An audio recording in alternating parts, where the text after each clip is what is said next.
this morning, part of my children's sermon. Anybody know what this is?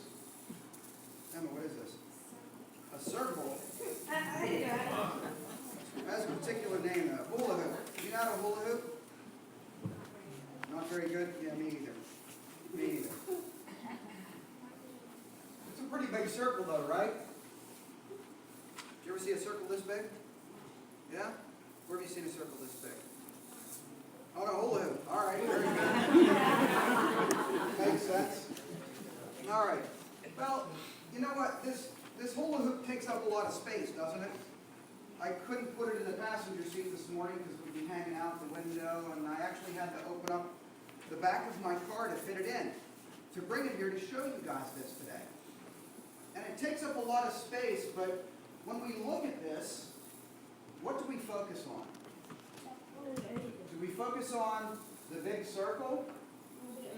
Or do we focus on the big hole that's in the middle?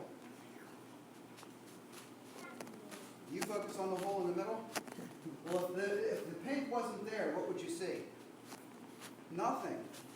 So you kind of have to focus on the hula hoop on the outside to see it, right? Sometimes there are things in our lives that happen that's not good. And sometimes we run into problems in our life. And we focus on the problem. And sometimes we focus on things that truly aren't there. And sometimes we focus on things that we don't have. So I think the middle of this hula hoop represents our problems and the things that we don't have. How many of us typically focus on what isn't there or what we don't have in our own lives, when we should just be looking at the outside, at what we do have and being content? I was going to bring a donut and say don't focus on the hole, but I was afraid I would eat it on the way here. So I decided to bring a hula hoop. And this is kind of going into our regular sermon today about being thankful.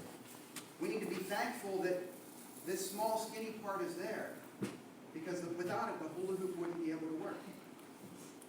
True? Can you hula hoop? You want to try? No? Jack, you want to try? Emma, you want to try? Nobody wants to try. All right. Fair enough.